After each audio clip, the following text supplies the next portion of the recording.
right. Today we're going to do the last section of our matrices, which is row operations.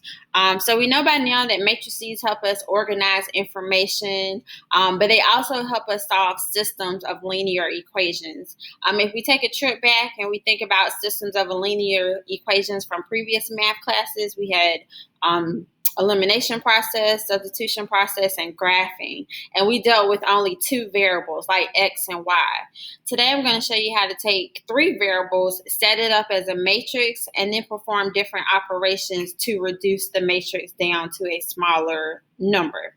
So here I have an example here. So in the real world, so to speak, say cell phone plan A had an option, cell phone plan B had an option, cell phone plan C had an option. So we had three different things happening at the same time.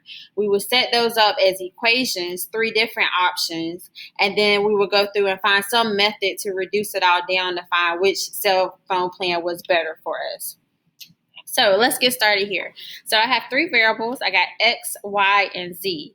I'm going to rewrite this as a matrix. So all that we're practicing right now is how to take these three different equations and rewrite them in a matrix form.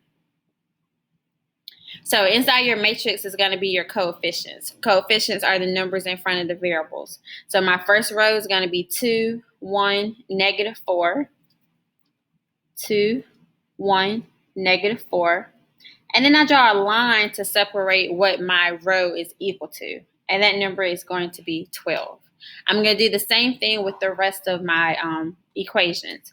So there's no number here, but it's negative 1. This is going to be 7 and 1. So if you don't see a number in the front, the understood coefficient is 1. Otherwise, just take the number that's in front. Make sure for the subtraction signs that we take those signs. So the negative 4 came down, the negative 1 came down, the negative 4 will come down when I get to row number 3.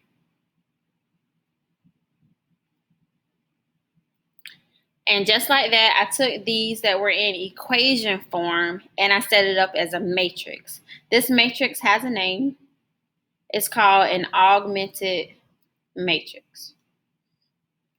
All that means is that we took out the variables, we forgot about them, and we rewrote them just using the numbers. So this is the augmented matrix for this first problem here.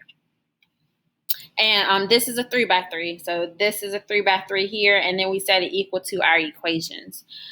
These are probably what we're more familiar with in previous math classes if I'm just working with two equations and two variables. I will still go through and do the same thing, except for my matrix is going to be smaller. So my coefficients here are negative 4, negative 5, and negative 10. And then my second row, don't forget there's a 1 in the front. That's going to be 1, 7, 17. So this one was a 2 by 2 matrix. The first one that we did was a 3 by 3 matrix, but we still were able to take those equations and we were able to set those up in matrix form.